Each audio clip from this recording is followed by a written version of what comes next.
Warning: the following content may contain elements that are not suitable for all audiences. Viewer discretion is advised.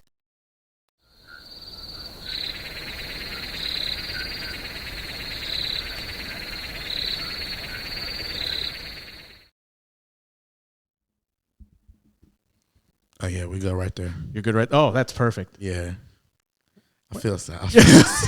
I could feel you feeling some type of way. You got your own studio 96 Moondog in the morning. Oh man, see now that's how you want it to sound. You want it to sound like smooth, like if you're hearing something from the radio. So Yeah, there you that's go. nice, Isn't it? All right. I was actually talking to some of my guys about doing like a podcast about like random stuff. Mm-hmm. So this is like actually seeing the setup and how this stuff goes down. This is dope, man. I might have to employ you to be like a producer or something. We're always there. So if you need, I have the equipment too. So obviously I don't want to promise that I'll have a ton of time, but No, absolutely. You got your own thing going on. I completely understand that. But if you do have something going on, we could probably figure something out. So are you good? You ready? Let's awesome. rock. All right. Well, welcome back to Win the Night podcast. I am your host, Josh, and I do have a guest that also has the same name. So not to confuse anybody, my name is Josh Lopez. If my next guest is going to introduce himself, and his name is also Josh, but he has a different last name. Please introduce yourself. What's up, everybody? I'm Josh Mcgee. Lopez is my brother in arms. We've known each other for quite some time. It's been a roller coaster, I should say. It's been some good times. There's been some tough times, but it's my brother at the end of the day. And you know what's really interesting is everybody and everybody else that I've talked to, it feels like everyone's kind of gone through this giant leap in building their lives. That, you know, whether it's people are getting married now, people are having kids, their first child. You had your first child while we were still in the Marine Corps together, and so it's been let's see, when's the last time we were all together? When's the last time I saw you? Do you remember? I want to say it was at was it at Cero's house? Was it for the Marine Corps birthday, right? Yeah, it was. That was so that was 2021, November 21. Yeah. So it's been close to 2 years now since we've seen each other, and I'm sure there's been a lot that's been going on, as has been the case for me as well. I see. So what has happened since the last time we talked? What's I see that you're doing concealed carry stuff, but what has been going on in the last 2 years for you? Man, my main thing has been like we always talked about when we were in the Marines. You know, I always told you that I wanted to do the security thing, so I kind of jumped into that. I ended up getting my LLC and starting my own like private security thing. So I do a lot of on the side jobs, little security jobs here and there. You know, I actually have a job next week at a comedy club, Riddle's Comedy Club. I decided I wanted to teach conceal and carry classes. You know, doing 6 years in the Marine Corps, being a third generation Marine, you know, being around guns and talking about them and protecting myself and all that. So I was like, I'm going to get certified to teach conceal and carry classes. So I ended up getting certified to teach conceal and carry classes. I do those like once or twice a month. And like my biggest thing is just being a dad, man. Since she's 2 now, 2-year-old and a 6-year-old, 2 girls. So that's like my biggest thing, you know, raising my girls, just everything that I've been doing and all these goals ever since my daughter was born. You know, it was like, what can I do to put the stepping stones down for her right now while she's young? What can I do now to make life easier for her later on? I can knock this stuff out now while she's young, you know, and I spend a lot of time with her. I see her all the time. She looks just like me, you know. Her big sister. I spend a lot of time with both of them. So I'm like, what can I do right now? That was my main thought, even while in the Marines. I was like, do I stay in or do I get out and dedicate my time to my kids? Or do I lay down some stones right now, kind of like the yellow brick road, for them to take those steps later on? Dedicate all my time right now to forming businesses and essentially making more money so that later on I don't have to take my time away from my kids. I can be at all the events. I can be there when they need me, you know, graduation, birthday parties, parent teacher conferences, whatever it is, I can be there. Yeah, you wanna do the hustle right now, you know, while they're still little, and so that you can be there for the big milestones. Not that anything else isn't, but you know, when they start going to school, and those are pretty big phases. So to dial it back a little bit, I'm gonna kind of go back in time a little bit. You're very passionate about this specifically. About, you know, I can hear how passionate you are about building that lifestyle so that you can provide for your daughters. And now, obviously, I could guess that, you know, what makes anybody want to be a good parent. But for you specifically, what was it like being a young Josh? What was it like growing up for you with your parents? So I grew up with a single mom.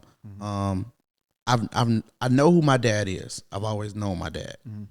He wasn't around much, but I've always known who my dad is. My name's Joshua Maurice Mcgee. My dad's name is Maurice Mcgee. So his first name is my middle name. I've always had a relationship with him, but he's always been all over the place. He's been in different places his entire life.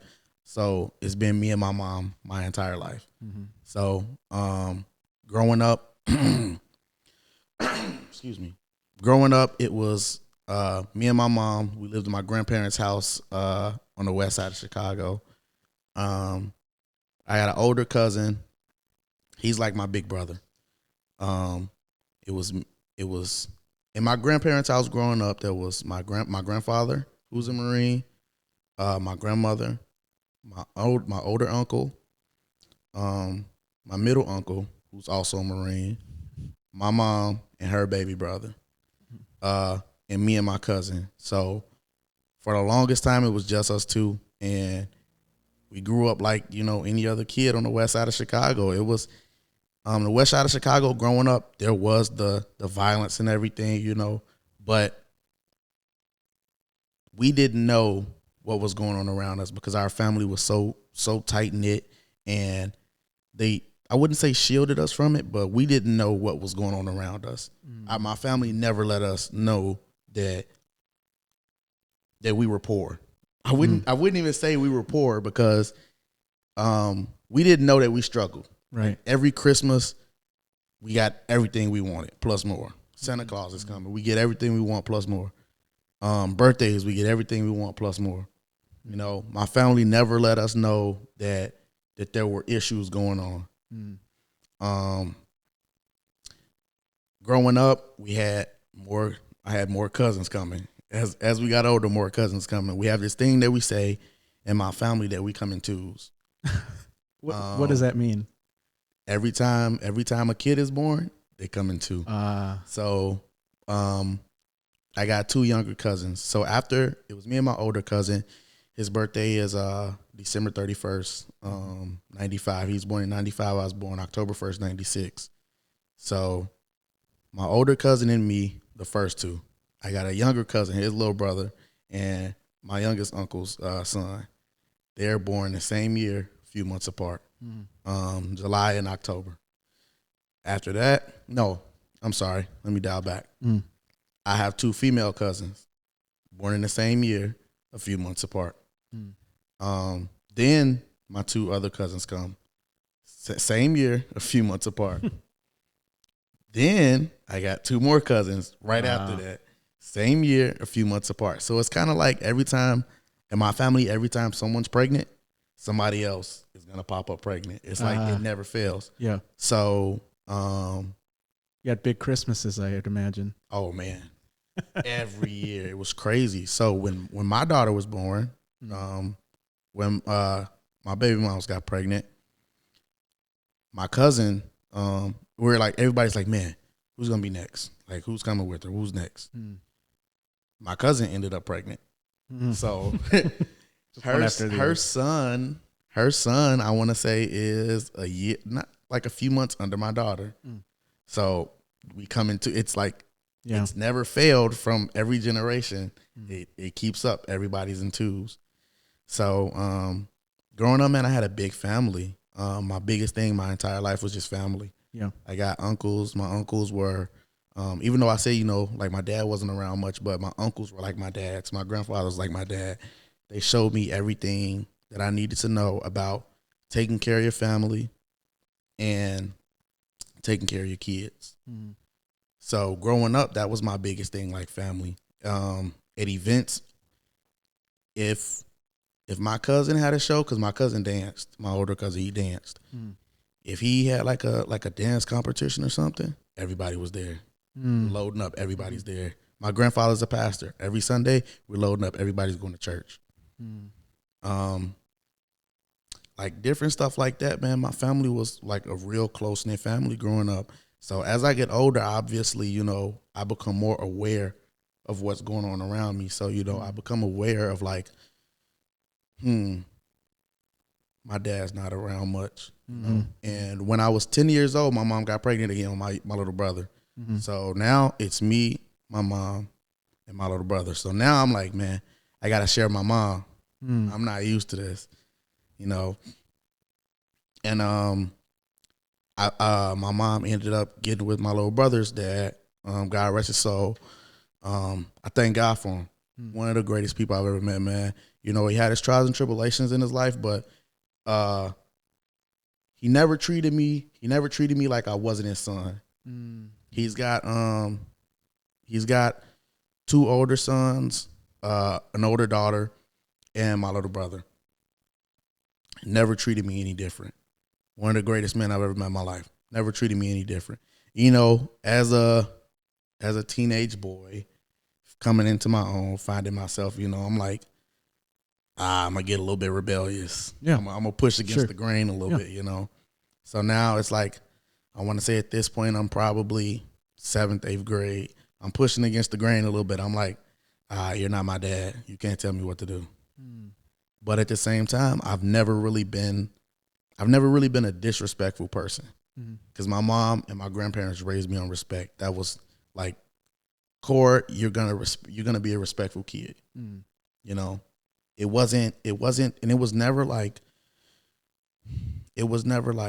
respect your elders. It was like, I respect you, even though you're a child. Yeah, I respect you, so you're gonna give me the same respect I give you. just like the human element to it. Exactly.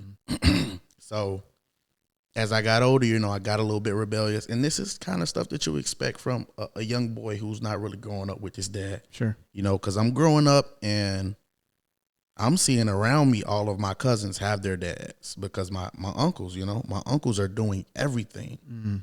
So I'm seeing around me like, man, my little brother has his dad. My cousins have their dads, Where's mine? But I thank my uncles for that, and they're still there for me to this day, And I have a bit of a better relationship with my dad now, a bit of a better one, but still not the greatest as it should be, That I kind of have a couple of questions that I've kind of held in the back of my mind. One of them is, I'm curious to know. So, what age were you roughly when you started to notice? Because you said that as you were growing up, part of your rebellious phase. Are you 14, 15, 16? When was it that you started to notice my dad's not around? I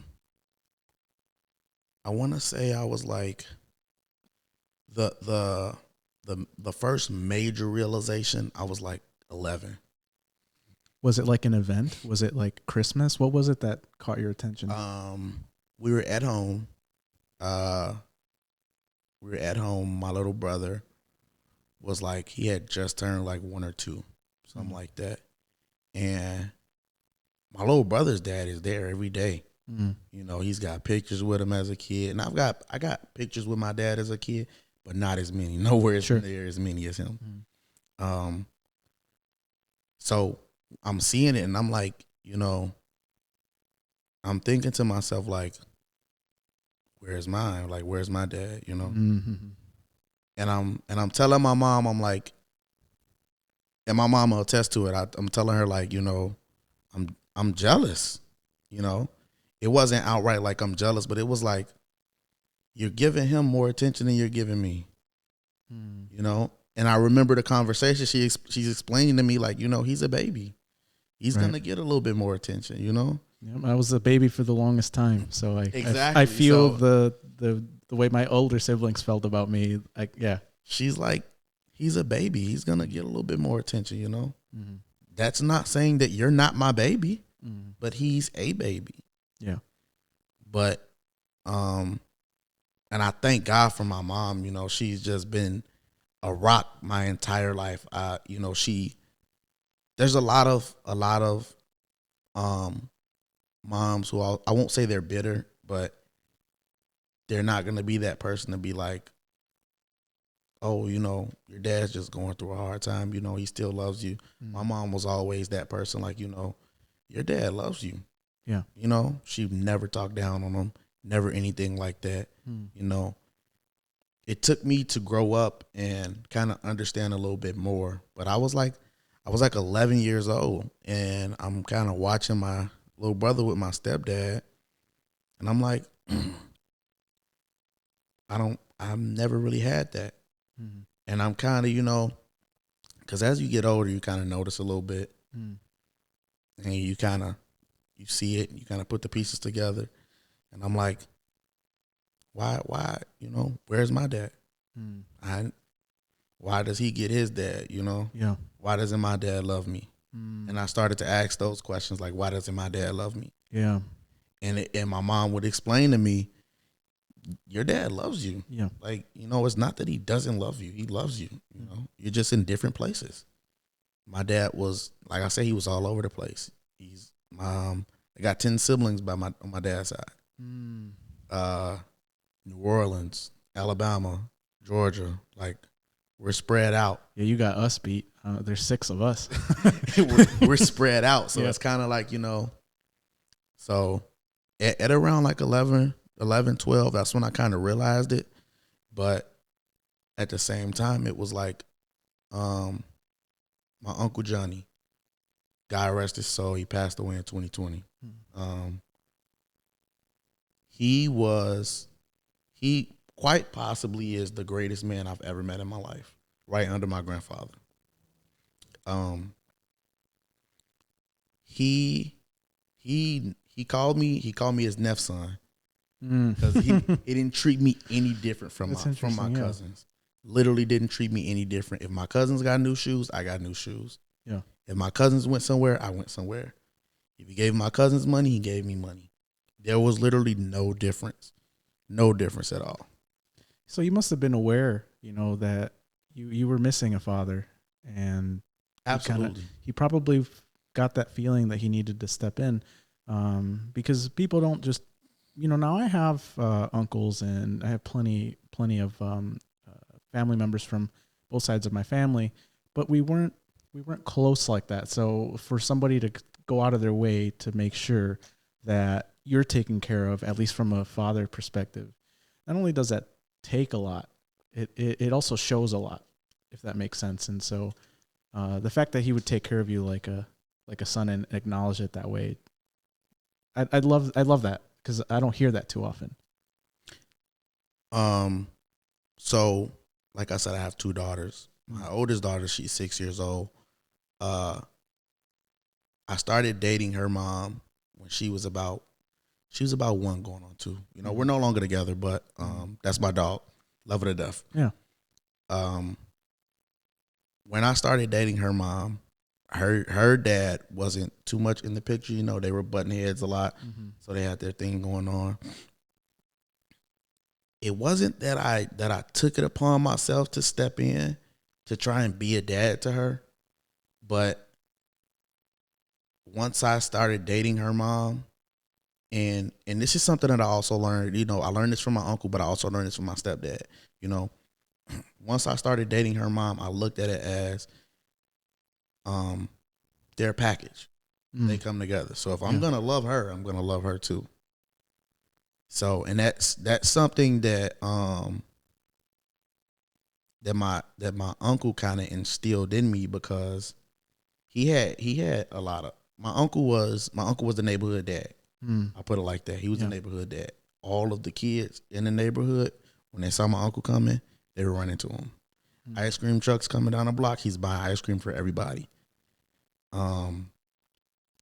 Cotton candy, balloons, stuff like that. He's loading up all the kids in the neighborhood, taking us to go to the zoo. Loading up all the kids in the neighborhood, taking us to go see the circus, stuff like that. Yeah. So when I came into this little girl's life, I don't want to get emotional.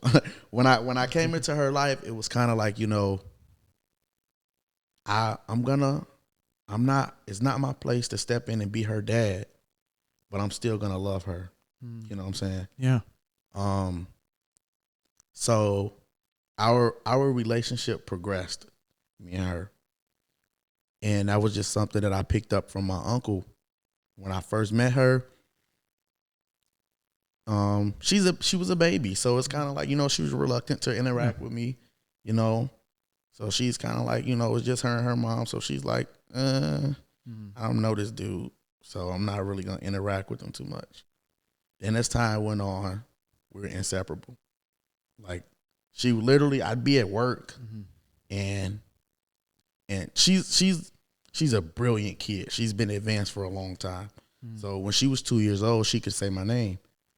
So I'd be at work, she'd call me. I'd get a call from her mom, and I'm thinking it's her mom on the phone. Yeah. I'm like, man, she know I'm at work. Like, yeah.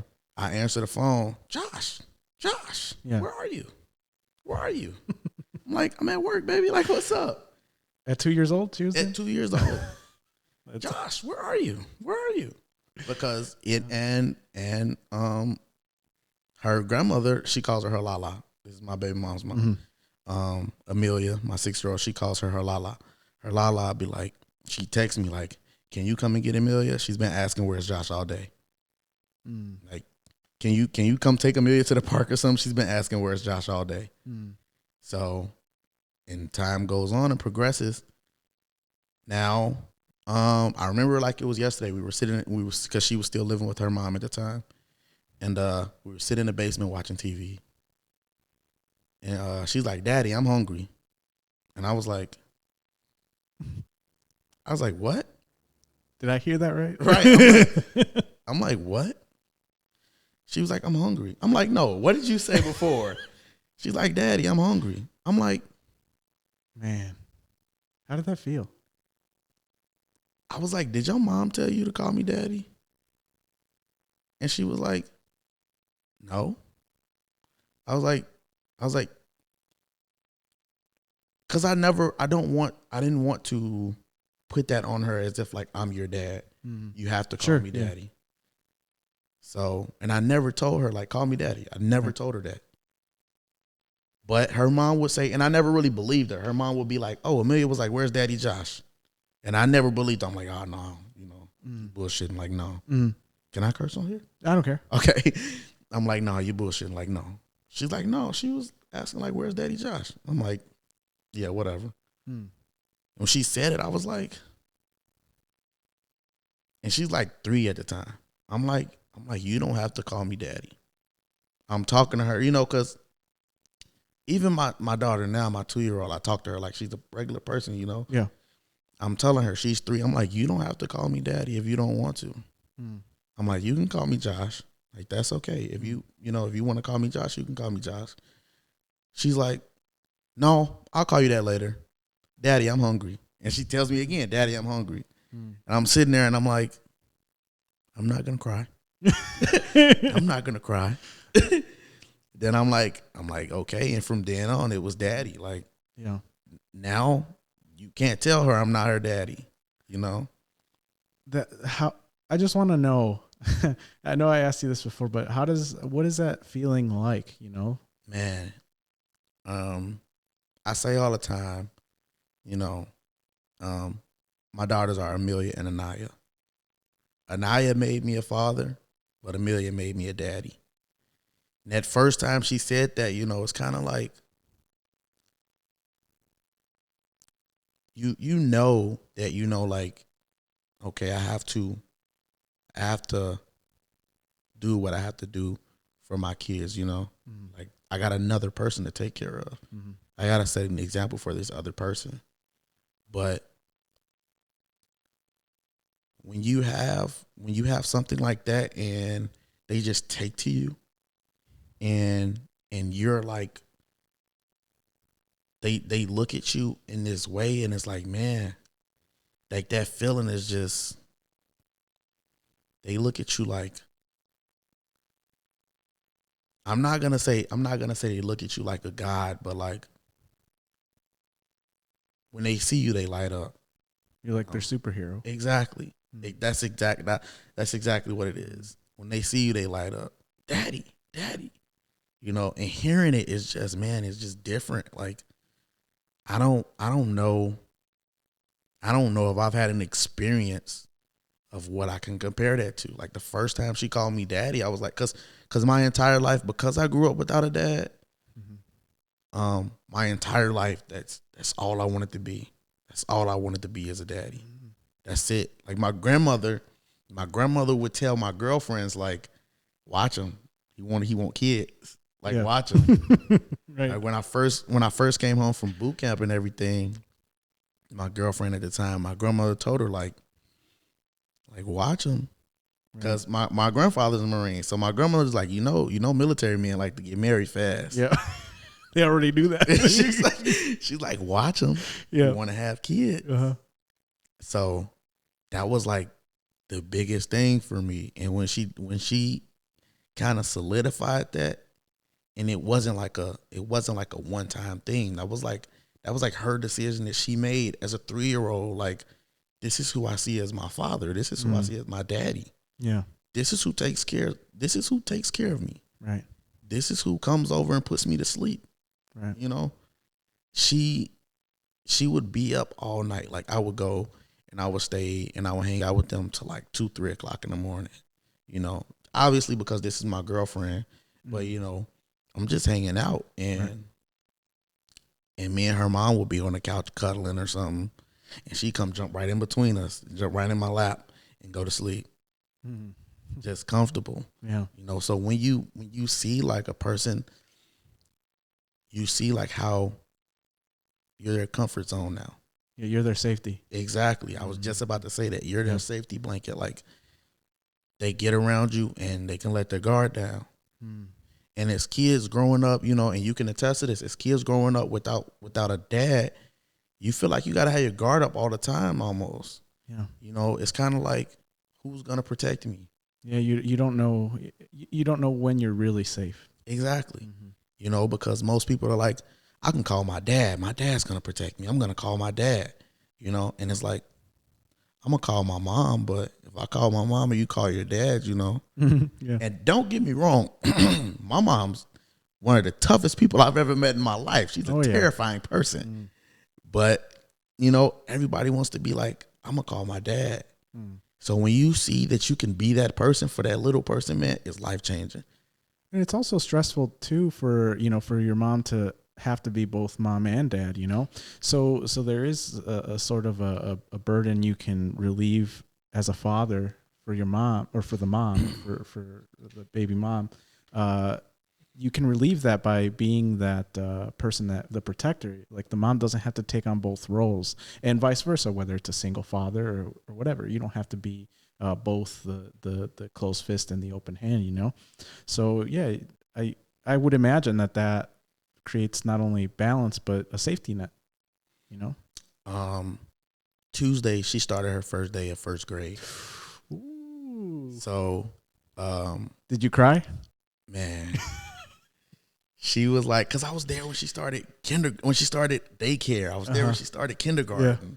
You know, so man, I'm not gonna get emotional. I'm not gonna cry. It's okay if you do. She called me. I was already on my way to the school, you know, but I didn't tell her I was coming. She called me before they left. She called me, Daddy, where are you? And I'm like, I'm on my way, baby. Like, what's up? She's like, okay, you're gonna be there, right? Mm. I'm like, yeah, I'll be there. So they're there already. I get to the school and I'm walking up and she's standing there, you know, she's like, whatever, you know, I'm ready to go in. And she turns around and she sees me. We lock eyes almost. Mm. And she takes off to me. Daddy, daddy. She takes off to me. And man, Take your time.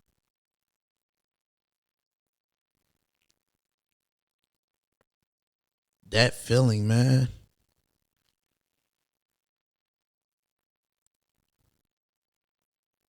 Being able to be there for those milestones.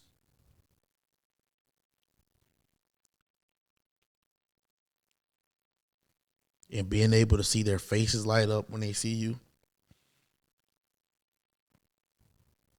Especially not having that.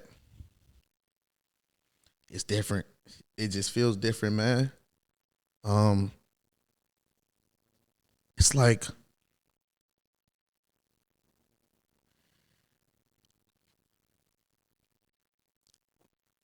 it's like when you it's like when it's been raining all day Mm. and all you see is thunder clouds and it's dark outside all day long.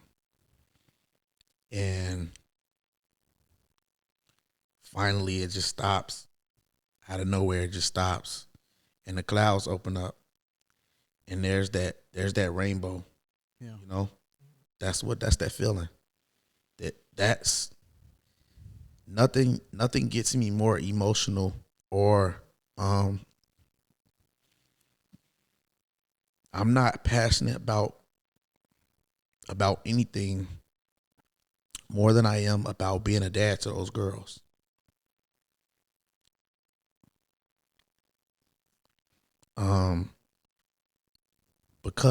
Because I didn't have that.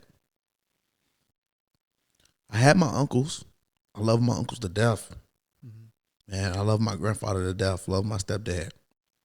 But my stepdad came into my life when I was like when I was like 9 and 10, you know. I wasn't a man yet, but I felt like, you know, I was grown already. That's what I felt like. Mm-hmm. I felt like I'm an adult now. Yeah. You can't really tell me anything, you know. Right. But I wasn't. Obviously, I was a kid. I still Right. had a lot to learn. Yeah. But being able to be there, like seeing it, like that feeling is just different, man. Especially not having it, and I can be that person that I didn't have for those girls. Man, best feeling in the world. That's the one thing that drives me every day. Every day. That's my push. That's my push to get up to go to work in the morning. That's my push to push my classes. That's my push to push my business and do more security.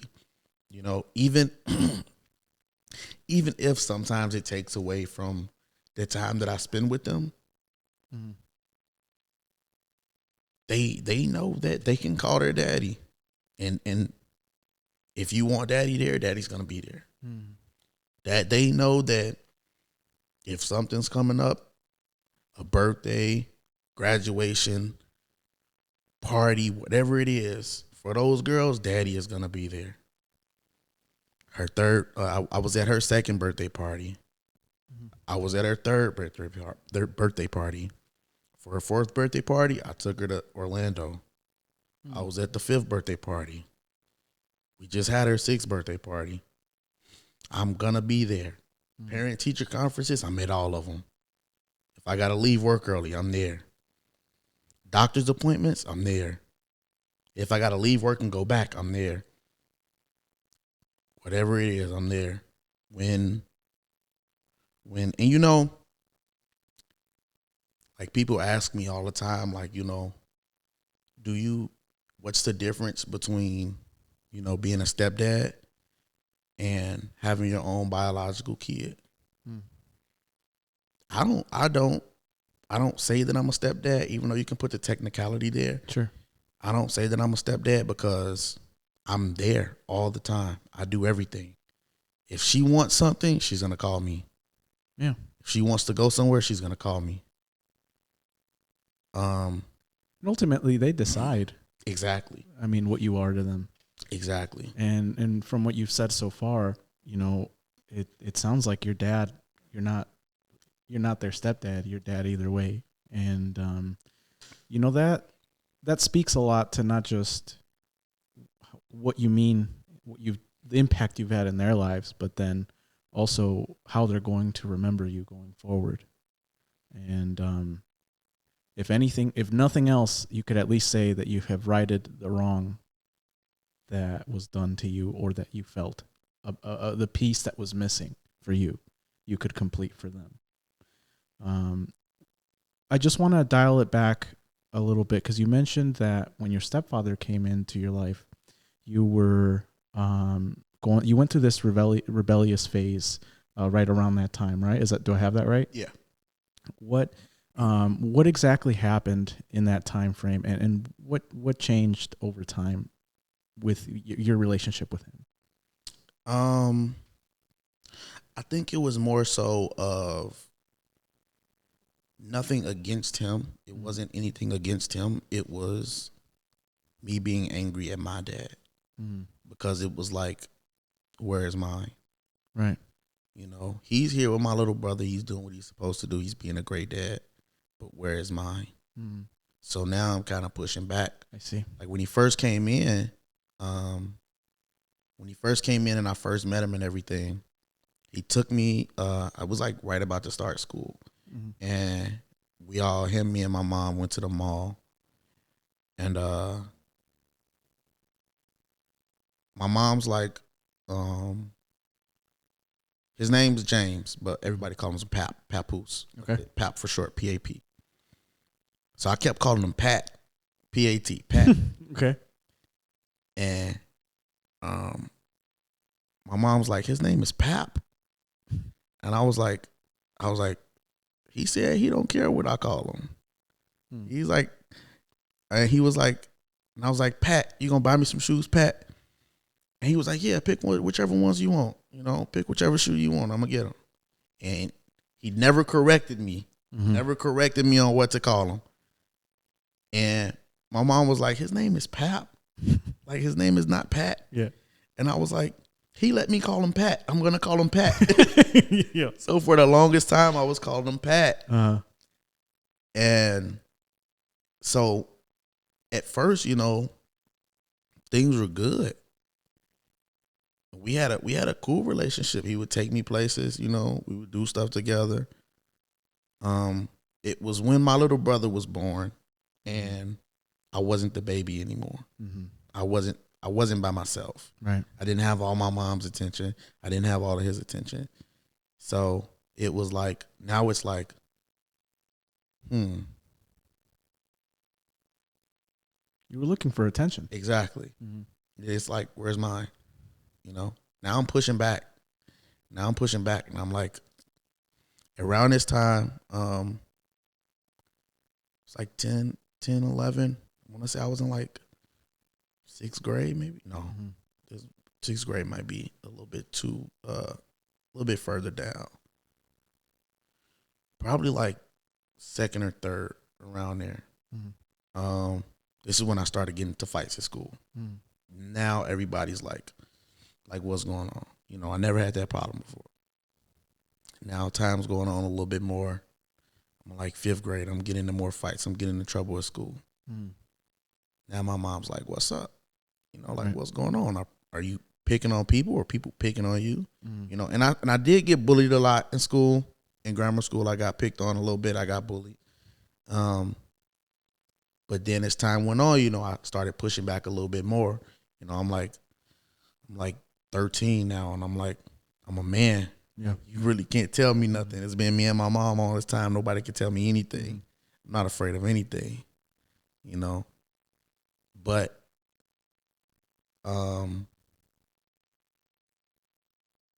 a credit to him, he never held it against me. Never was like, oh, I'm not going to deal with you because you're a disrespectful kid or whatever. He was never like, I'm gonna stop messing with you or anything like that. He just rolled with the punches. Everything he took it in stride and kept going. Right. He's like, and I felt like he kind of understood, and I never got a chance to have that conversation with him, but I felt like he understood. Like he'd been there before, maybe. Yeah, maybe. Okay. Like I just felt like he was like he doesn't. He's like, I just came into this kid's life. I get his mom pregnant, so I kind of take away his mom from him. In a sense. I see what you're saying. In a sense, he understood, like, kind of take away his mom from him. He's not the baby anymore, and his dad isn't around much. So I can't be mad at this kid for feeling the way he feels because he's entitled to the way he feels. Right. That's just like if my little one started to push against me, it's like she's entitled to feel the way she feels. So I kind of feel like he understood because he never held it against me. As I got older, he still talked to me all the time, still hit me up. Before he passed away, I had just moved in with my baby moms. He would come and bring us groceries all the time. Anytime he go to the grocery store, he called me, what do you need? You need anything from the grocery store? Stuff like that. And he never held that against me of how I acted with him. And I know I was a pain in the ass. I know for a fact I was. As teenagers, I think we all are. Exactly, and it wasn't necessarily to my mom because I've been afraid of my mom my entire life. I'm 26 years old. Same. And she still puts the fear of God in me. But I love her to death though. Yeah. That's one of my best friends to this day. And it wasn't that I was being an asshole to my mom, but I know to him it was just consistent. Like, we're gonna butt heads. You're not gonna enjoy this. I'm going to push you to your limit. And as an adult now, I can look back and see like, yeah, I was pushing it. But as a kid, it was kind of like, I didn't really care. And it wasn't a conscious decision of what I was gonna do. It was just, that rebellious stage that I was going to. Yeah. And well, that's what happened that changed things, because obviously something at some point changed where you saw things from a different perspective. Was there like an event that happened where you were like, oh, maybe I had this wrong, or maybe what I was doing was wrong? Was there like an awakening for you? He passed away. That's what did it. He passed away when we were just repairing our relationship. So at that point, I was like, when he passed away, it was sudden. My mom called me one day. I was on my way to get some food. Well, really what started it was I started to take care of my baby mom's daughter. So I kind of got, like the feeling of being a stepdad, Okay. So I was like, I kind of understand now. I kind of get it. But as we were we had just started repairing our relationship. And when he passed away, I was like, damn, there's a lot left unsaid that I wasn't able to say. So when that happened, I took that hard. I took that hard for a while because my uncle died in June of 2020. My stepdad died in September of 2020. Yeah. So when that happened, I took that hard. Both my two leading male role models. Yeah. Man, I was devastated. I didn't know what to do. Yeah. I was depressed. Like, man, it was tough for me. It was a hard time. And I didn't too much show it, or I didn't want to show it to people that I was going through this hard time, but I was struggling bad. Yeah. I was in a bad place. Then he died September 13th, 2020. On September 15th, I want to say. Around that time is when my baby moms found out she was pregnant.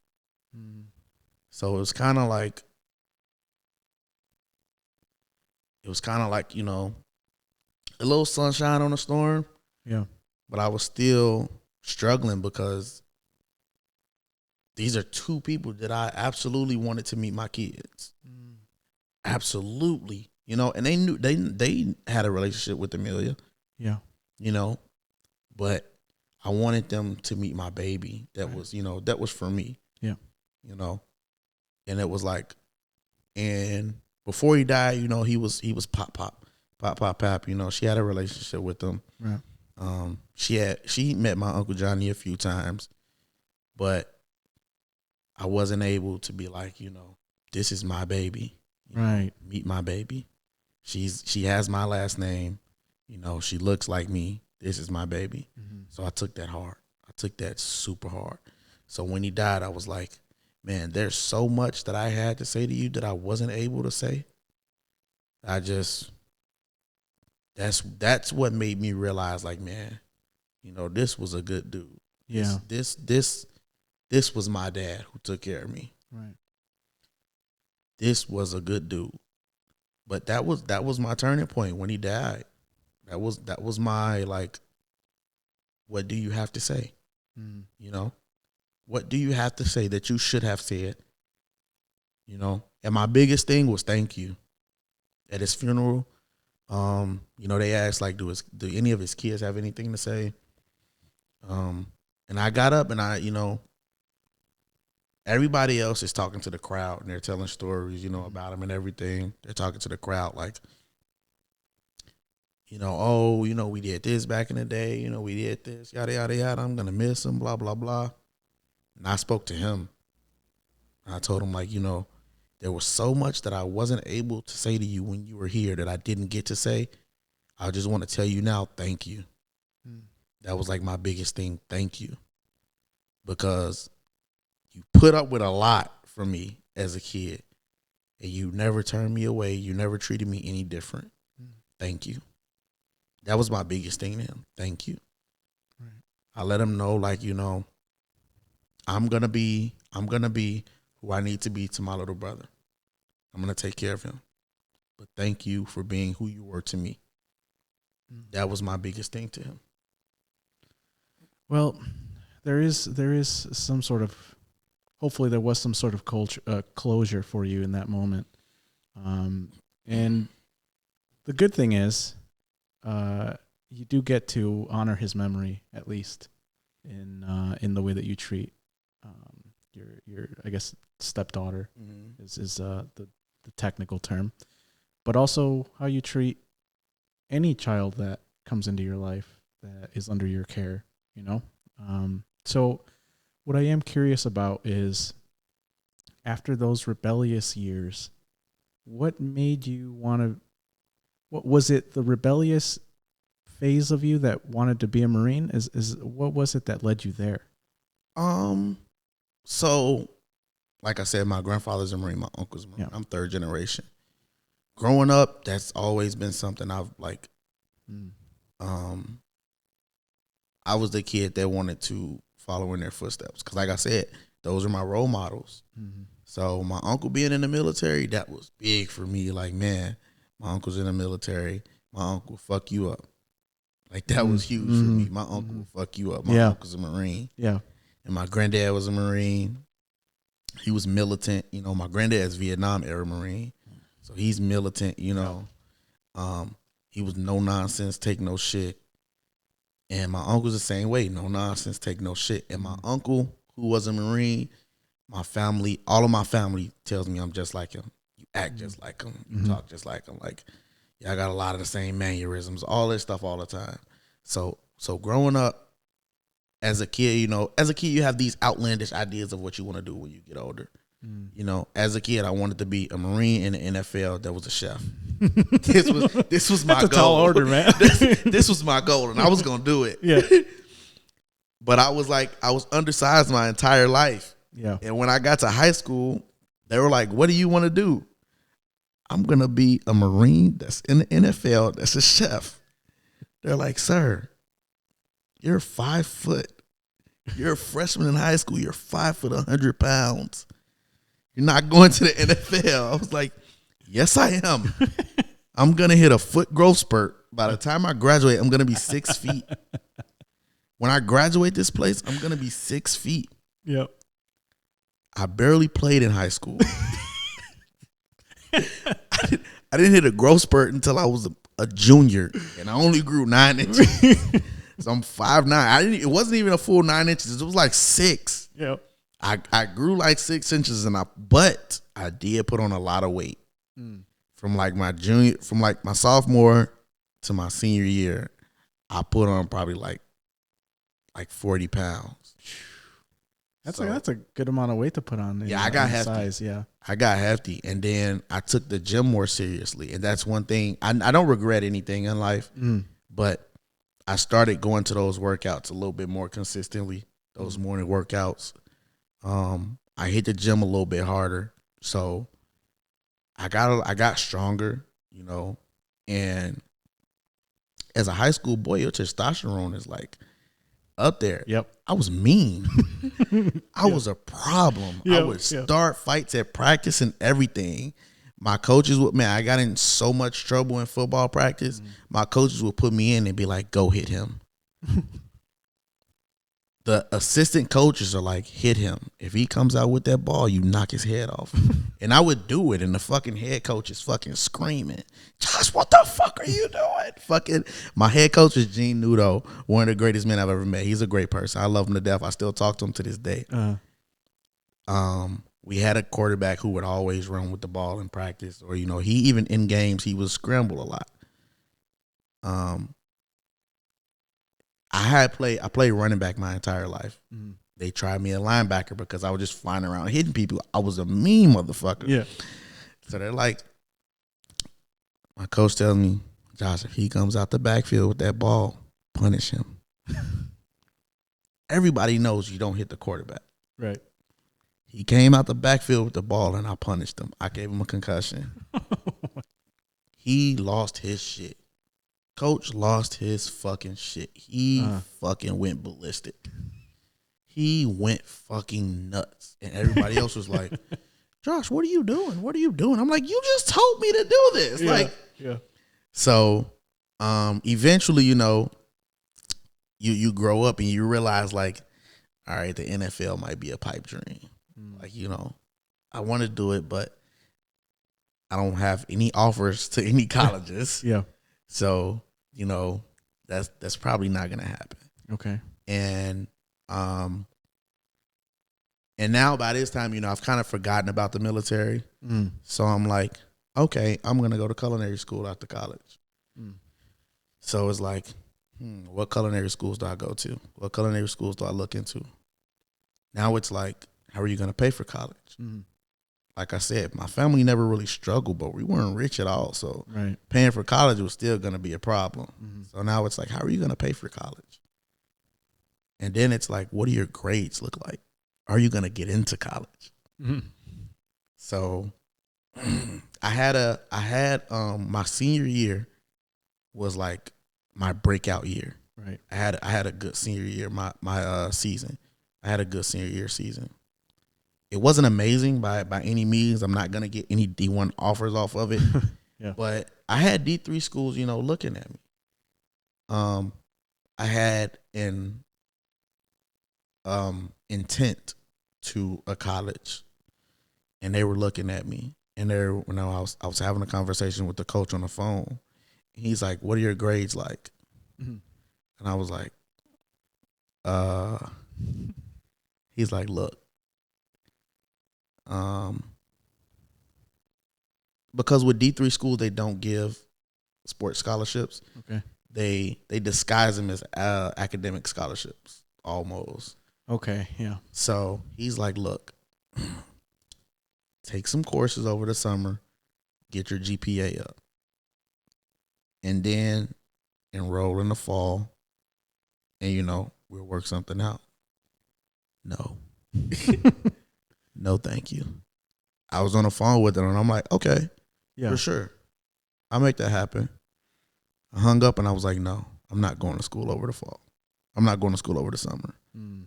I did summer school my sophomore year. going into my junior year, I failed Spanish. Was it Spanish?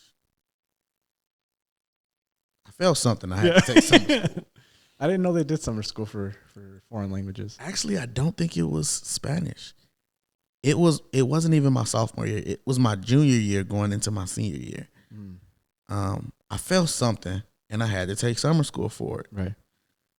So I'm like, I was in a scholarship program to pay for high school because I went to a Catholic high school, and Catholic high school is expensive. I have no idea what does that entail? How much does that cost?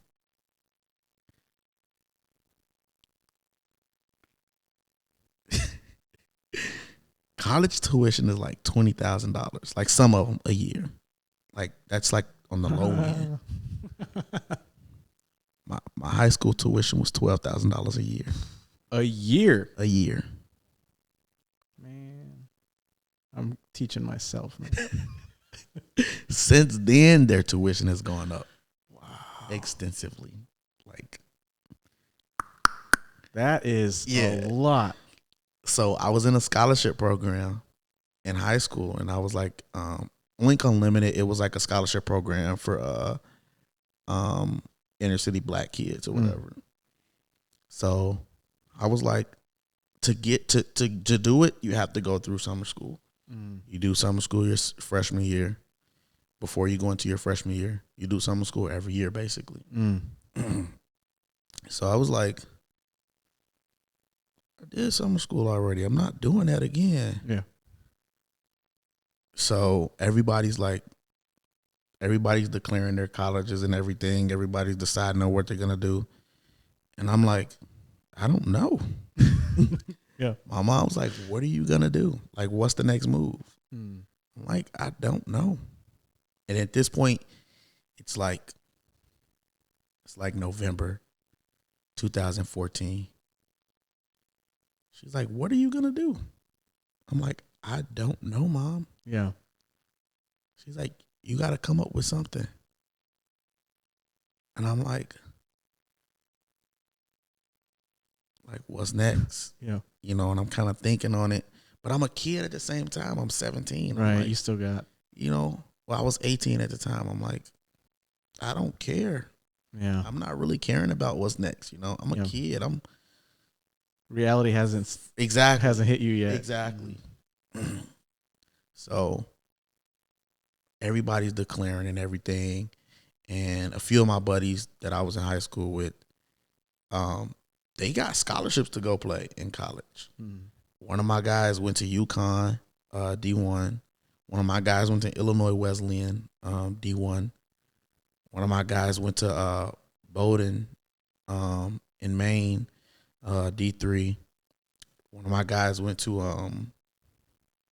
Iowa Wesleyan, I want to say, something like that, like D3, D2. So now it's me. And I'm like, damn, I guess the NFL dream is over. What's next? So I'm like, all right, I'm going to do the summer school thing. I'm going to do it. Then I'm like, no, I'm not. Like, I've never liked summer school. Yeah. I've never been. Then I take the ACTs, and I bombed bad. I got like a 17. Oh, wow. Yeah, I bombed bad. I didn't do great either. I got like a 23 or something like that. The thing is, I've never been a good test taker. Me neither. And I'm not dumb at all. Like, I'm not a dumb person. But what I've been told for a long time is I don't apply myself. As an adult, I put that aside. I'm like, man, whatever I say I'm going to do it. Right. I said I was going to be a CCL instructor. I did it. Yeah. I said I was going to get an LLC and do security. I did it. So applying myself is out the window. Right. So I was like, what's next? So one day I'm at home and I'm like, man, I don't know. I'm panicking at this point. I'm like, I don't know. Yeah. I don't know what's next.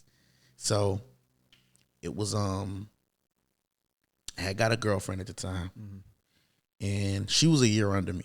She was a junior. I was a senior.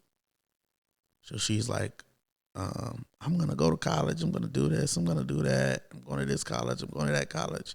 You know, she's telling me what she's gonna do. I'm like, baby, calm down. You're only a junior. Yeah. I'm like, calm down, little kid. I'm a senior. Yeah. I think I got everything figured out. Yep. Uh-huh. She's like, what's next for you? I don't know. She's like, what do you want to do? I'm like, I want to play football. Yeah. I played football since I was in 3rd grade. That's all I've ever wanted to do. I want to play football. She's like, well, what's next? Because she had known about the college talking to me and telling me what to do and everything. She's like, well, if that's what you want to do, then do it. I'm like, nah, I don't think I'm gonna be able to. So I'm gonna go be a chef. She's like, okay, you're gonna go to culinary school. Let's look into something. She's like kind of pushing me now. She's like, what are you gonna do? Find a program somewhere. Get into it. I'm like, okay. I look into it a little bit. Nah, I'm not gonna do that. She's like, you got to figure out something. At the same time, my mom is telling me, like, you got to figure out something. Right. So one day, my mom's like, what about the Marines? I was like, what? What about the who? Right. She's like, what about the Marines? You always wanted to do that. And I'm like, nah, I'm not really feeling that. So, I got a brother on my dad's side. He's a little bit older than me. He was in our unit. I remember. I think I remember. Yeah. My dad, he was in supply. Yes, I remember him. My dad told me, like, at this time, my dad was living in Aurora. He had moved to Aurora from Louisiana. So my dad told me, like, yeah, Kenny's, he's enlisting. I'm like, yeah. He's like, yeah, man, he's shipping out soon. Shipped out, came back and everything. So my mom's like, yeah, what about the Marines? So I'm like, okay. But I never told her, like, yeah, this is what I'm going to do. So one day I'm at home. I'm not doing anything. I'm like, I think I had like a project for like speech or something like that. I'm like, let's do a little bit of research. I'm supposed to be doing my speech work. I'm like, let's figure something out. I go on there. I go on the Marine Corps website, looking at everything. They're like, it comes up like, and I'm like, as I'm telling you this story, I'm picturing it. I remember like it was yesterday. It comes up like, request information. And I'm like, okay, request information. It's like enter email and phone number. And it was like request recruiter information, like right under it. I'm not thinking a recruiter's gonna reach out to me that soon. Dude, I put my information in. 10 minutes later, a recruiter calls me. I was like, what the fuck? It was similar to what happened to me. Are they coming to get me now? Yeah. Like, what the fuck? I haven't even gotten dressed. Right? I'm in my room like, all right. He's like, what's up, man? Sergeant Hines calls me. Like, what's up, man? I see you're interested in the Marine Corps. You want to talk or anything? I'm like, not really. I'm like, I just wanted some information. I didn't know y'all were gonna call me. I was just kidding, bro. Exactly. It's like January now. He's like, how about this? How about I come get you tomorrow after school, and we go and talk, get some food. And I'm like, let me ask my mom about it. And he's like, okay, I'll call you tomorrow. I never asked my mom about it. So a weird man came and picked me up from school. So one day, this weird dude came and picked me up. You broke all the rules. So he comes the next day, picks me up from school. He takes me to the recruiter's office, and he lays out the leadership traits. Yeah. He lays out the leadership traits. He's like, what do you want to do? Mm. And I'm like, he's like, what are you right now? Like, you a senior, freshman, like whatever. I'm like, I'm a senior. He's like, how old are you? I'm like, 18. He's like, technically, you can sign up right now. You don't have to say anything to your parents, but I'm not gonna let you do that. That's why I 100% respect my recruiters, and I love them to this day. He tells me, I'm not gonna let you do that. What do you want to do? I want to play football. I don't want to, like, this. That's all I want to do. I want to play football. He's like, and he kind of broke it down to me. He's like, man, eventually you got to wake up. Eventually you got to understand, like, this is real life now. Like, once you graduate high school, you step into the real world. It's either you go to college and you do school a little bit more, or you find something to do. You know, it's kind of like, this point is like shit or get off the pot. Right. He's like, what do you want to do? I'm like, I don't know. At this point, I start to understand, like, it kind of settles in, like, I don't know. He's like, take these. He gives me something. He's like, take this and call me. I'm like, okay. So I leave. I call my uncle. I'm like, man, you know, I talked to a recruiter. He's like, yeah. Like, what are you thinking about it? I'm like, I don't know, man. I'm like, I don't know what's next. He's like, if you're going to take that step, be serious about it. Take it. Once you take that step, there's no turning back. Put your best foot forward. And I talked to my mom about it. She was like, what are you thinking? And that's one thing that I love about my mom. She never pushed me to do anything except go to school. To this day, she's like, you should go back to school. Mama, that's not happening. Love you to death. It's not happening. But my mom has her master's. Not master's. She has her master's. She's probably going to go back and get her doctor's. She's been the person that, like, she's been pursuing everything. Right. So she does everything she sets her mind to. Now, very quickly, before we get any further, I'm just going to check the camera really quick because we are coming close up on our time. I just want to make sure the camera's still rolling, and then we'll finish up. Alrighty. So before we continue here, we had a little bit of a technical difficulty. That's why I don't like to go past the 1 hour. I like to give I go no more than an hour and 10 minutes past what we're supposed to, just because we have incidents where the camera gets filled up. So if we could just one more time before we end the show, I'd like to ask everybody the same group of questions. Just want to know what you would say, and so before we finish out, where can people support you in what you do currently? So my main Facebook, where everybody can find me, and where I post about my classes, my security, you know, talk about my kids, crack jokes or whatever, is Maurice J. MauriceJay. That's what I post when I'm having classes, my availability, Yep. and security and everything like that. Okay, and second question, if I can remember it. So second question for you is, what is your purpose? And if you're not sure what your purpose is, what do you think it is? So all my life I've been known to be a jokester.